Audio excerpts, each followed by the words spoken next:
Hey guys, welcome back to PAC Talk with me, your host, Pieter Vodden. Today, I want to talk about calories. I want to talk about how many calories you need to do what you want to do. And I think it's something people get very confused about. Often, calories have some kind of a negative connotation, and I want to get away from that. So, let's talk about defining what a calorie is. A calorie is, of course, a unit of energy. It's a way by which we measure the energy in food and in drink. So everything that we consume obviously has a caloric load, or everything that we drink has a caloric load. And in theory, we would use those calories for energy expenditure to be able to do stuff. So broadly, calories are a good thing. We want to have energy. We want to be able to do things, right? If we didn't have any calories, we didn't have any energy, we wouldn't be able to do nothing. So calories are a good thing. The question is always, how many calories do we need? Because obviously, if we consume too many calories, that energy is going to be stored as fat eventually, right? So we have to be careful not to overconsume. We have to be careful not to underconsume. And we have to be careful. I mean, we have to make sure that we're eating the right calories for our goals, right? For what we want to achieve. So today I'm going to give you a very simple calculation to do that. We're going to do some math together, which is going to be fun. And I know some of you guys have access to an in-body machine, which is going to give you your base metabolic rate, which can help you calculate calories. But I'm going to do it today as if you didn't have that, right? As if you didn't have access to that machine, or if you didn't have frequent access, or you just want somewhere to start. Like a lot of us are just looking for somewhere to start to get some kind of ballpark so they understand.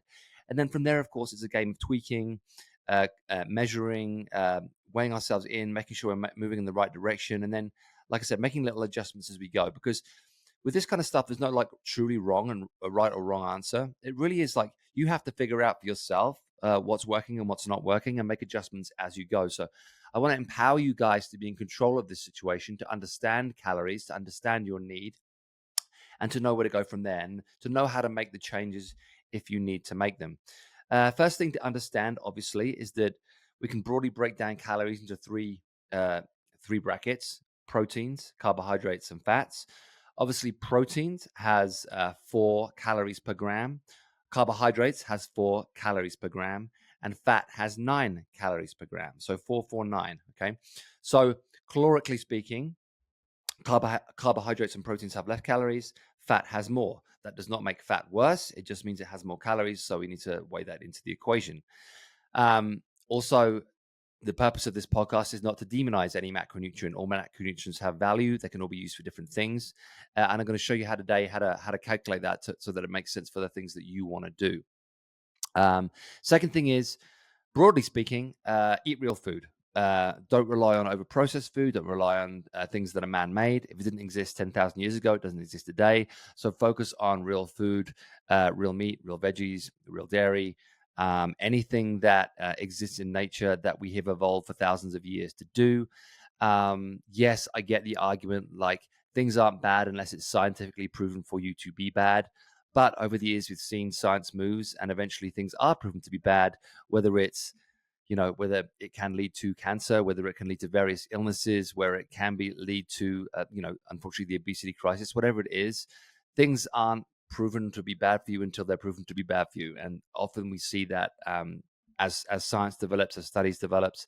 So, to get away from any confusion, you're better off just eating real foods and drinking water and drinking things that don't contain chemicals, or a minimal amount of chemicals. Very hard not to consume any kind of chemicals these days, but a minimal amount of chemicals, a minimal amount of the processing that goes into your foods, just eating as organically and as real as possible.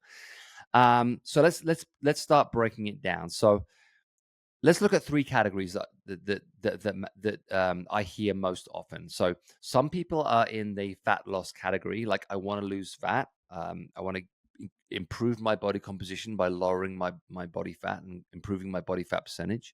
So we'll look at that. Then we'll look at maintenance. Like if I want to just maintain, like I'm happy the way I am, but I want to have energy. I want to keep doing what I'm doing. I want to be intentional with what I'm eating, but I'm pretty happy with where I'm at in terms of body composition. And then finally, we'll look at growth and performance. So if I'm looking to grow in size, if I'm 185 pounds and I want to be 195 pounds, or if I'm underperforming and I want to increase my performance capability, we're going to look at that to finish with. So this is a pretty simple calculation, and this is very broad. So this is just somewhere to start. I'm going to give you somewhere to start.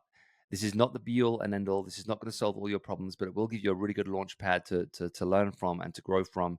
And like I said, to kind of like tinker as you go. So if we look at fat loss first of all, I want you to consume 1 gram of protein per pound of body weight. 1 gram of protein per pound of body weight. So if I am a 210-pound man, which I am, I'm going to be consuming 210 grams of protein. Make sense?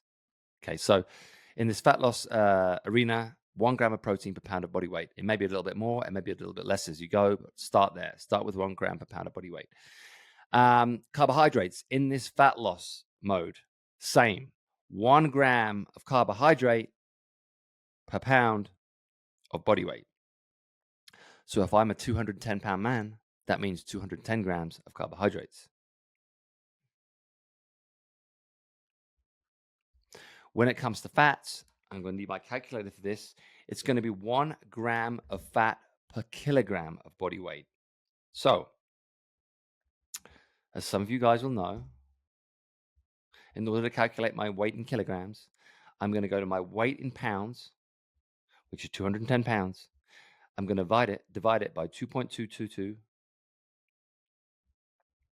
which is give me 94.5. Let's say I'm 95 kilograms. I'm going to divide that. I'm going to times that by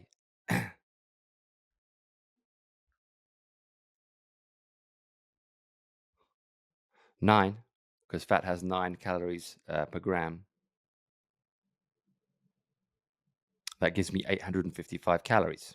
Okay, so far, if I've got 855 calories from fat, I've got 210 times 4. I've got 840 from carbs, and I've got 840 from protein, because it's the same. We said it was 210 pounds and 4 calories per gram in carbs as well as protein, so that's 840 on both. So then we simply go 840 plus 840 plus 855. So we have a pretty even split of calories across those 3 macronutrients.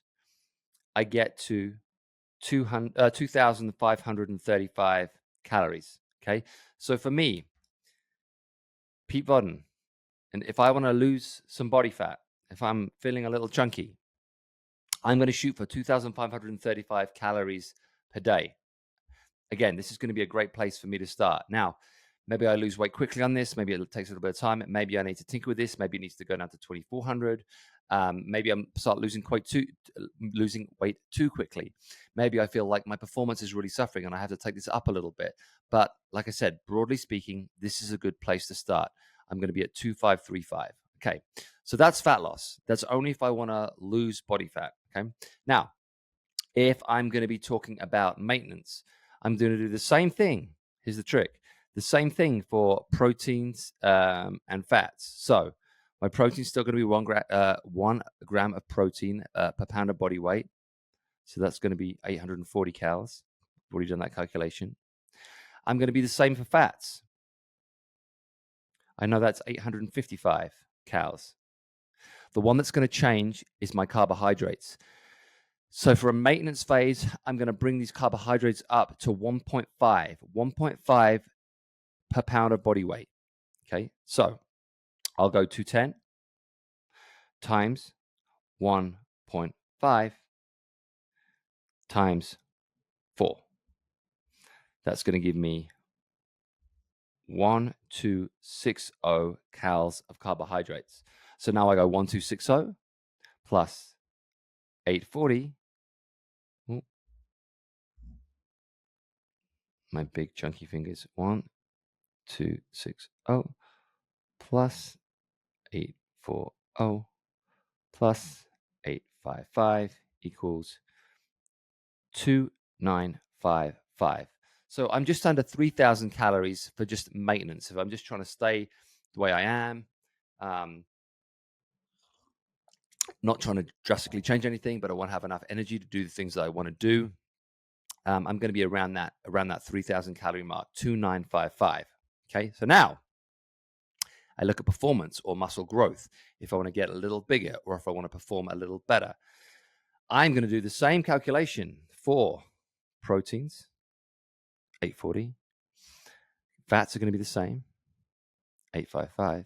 But now I'm going to be 2 grams per pound of body weight. So if I'm 210, I'm going to go times 2 equals 420 times 4 equals 1680. So if I have 1680 plus 840 plus 855, I'm going to be at 3375. Okay, so the only variable that I changed in those 3 calculations was my carbohydrates.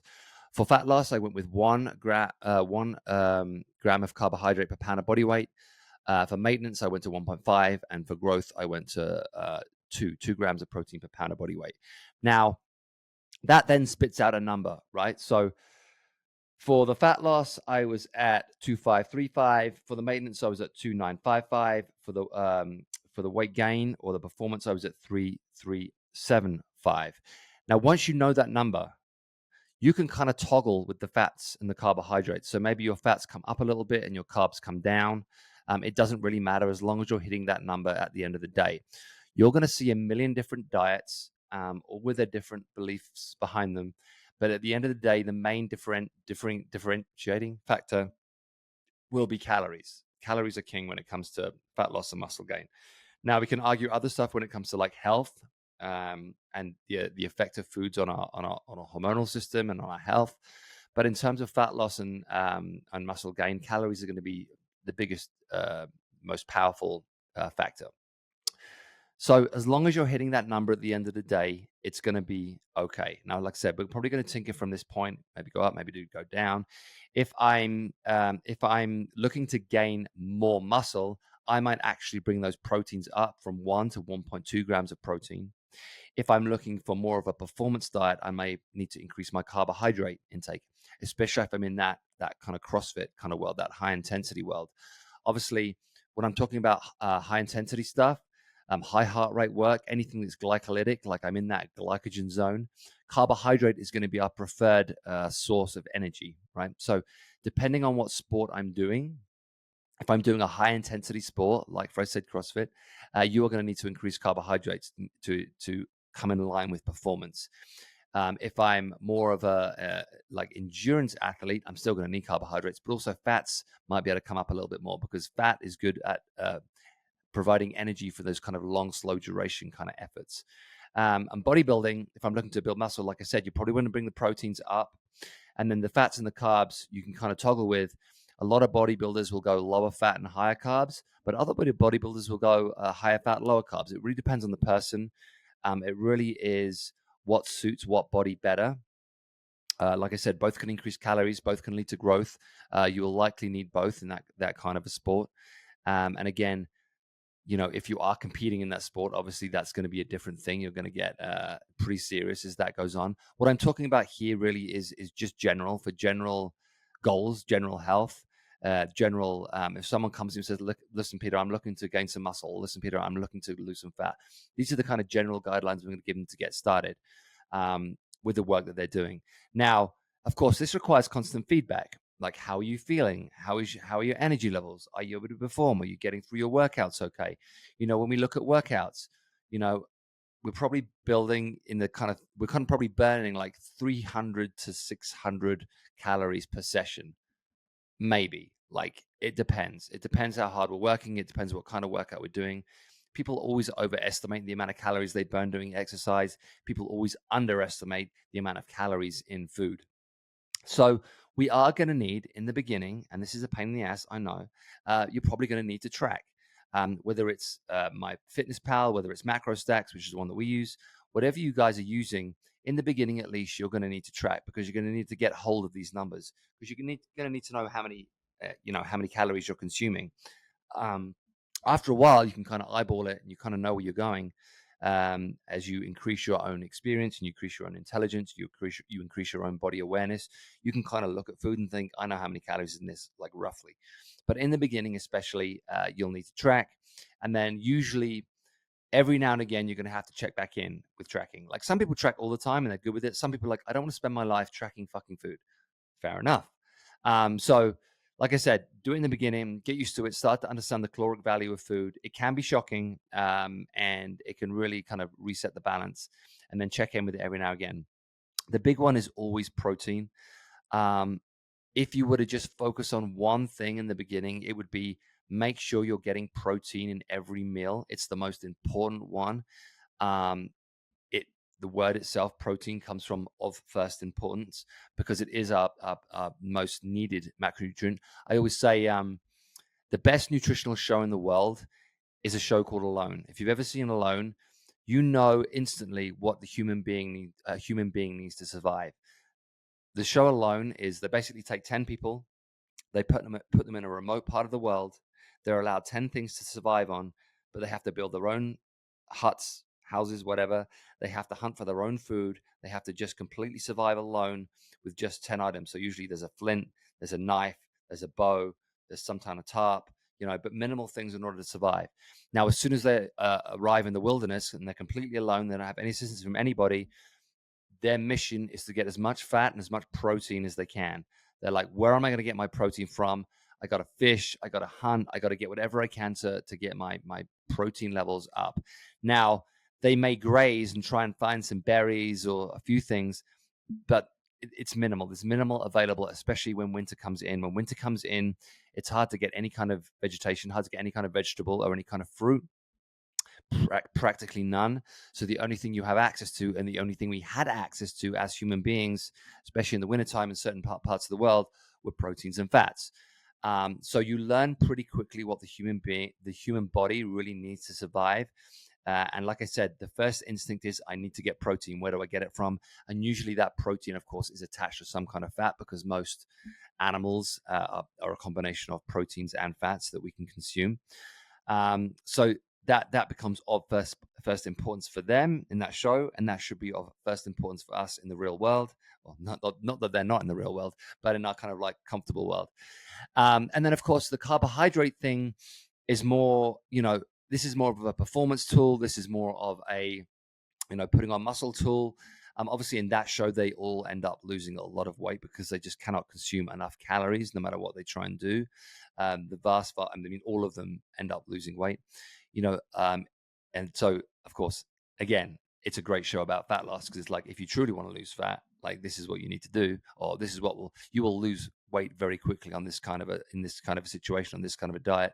Because calories are going to be restricted. You don't have access to sugar / carbohydrates. You only have access to proteins and fats, and that is minimal. Now, I don't want anybody to go on that diet because essentially it's a starvation diet. Those people are at a certain point starving, but you learn pretty quickly what makes the human body lose weight and what the human body needs to survive and thrive, and that is proteins and fats. Carbohydrates come in as a performance tool, as an energy tool, as a weight gain tool, as a muscle building tool.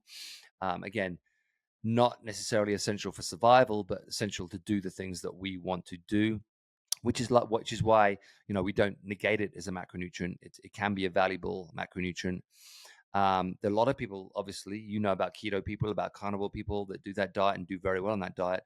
So you could argue it's not an essential macronutrient, but most people, broadly speaking, do better with some carbohydrates, and long term will bring some carbohydrates into the diet. Even people that are kind of hardcore carnivore eventually will bring some fruit back in or some kind of carbohydrate back in to function mentally as well as physically. So again, this is just somewhere to start, guys. It's a calculation, a very basic calculation, based on your macronutrients, so based on proteins, carbohydrates, and fats, giving you somewhere to start. And then from there, you can go up, you can go down, you can play with it.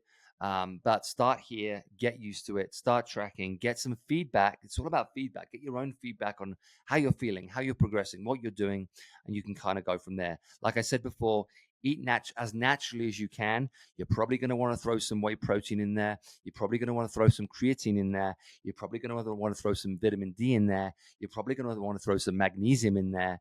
All these kind of like natural supplements that are very, very, very good for us and can help to maintain a healthy diet. But other than that, don't get caught up with chemical foods. Don't get caught up with sports drinks, things that have a lot of sugar in, things that have a lot of chemicals in. Eat as naturally as you can, and just kind of like go from there. Make a good start. Think about every meal. Try and get protein in every meal. Think about every meal. Look at the plate. Start to like recognize things, recognize food, recognize macronutrients, recognize quantity. Like when you're putting things into your tracker, it's like, oh, this amount of this gives me this amount of calories. It really is just an educational process. And the more you understand yourself, the more you take the time to gain your own knowledge, the better you're going to be long term. So if you have any questions about this breakdown, again, this is not the be-all and end-all of nutrition. I'm not changing the world here. I'm just giving you somewhere to start. I think this can be very helpful for people. I've given this formula to hundreds of people, and it's worked very, very well. Like I said, most people end up tweaking a little bit as they go, but it's a very useful formula to get started. So if you have any questions, give me a shout. I love this stuff. I love helping you out with this stuff. So always here for you guys if you need any assistance. But start there. Let me know how you're going. And again, we'll dive into this even more when the Limitless Challenge comes along. And we've got some very good videos that we've already recorded for the Limitless Challenge that'll kind of do a deep dive into this stuff. But I just wanted to get this podcast out quickly to give you guys just a general, like I said, general place to start, a little bit of information that can be helpful and somewhere to go from. So use it. Hope it's helpful.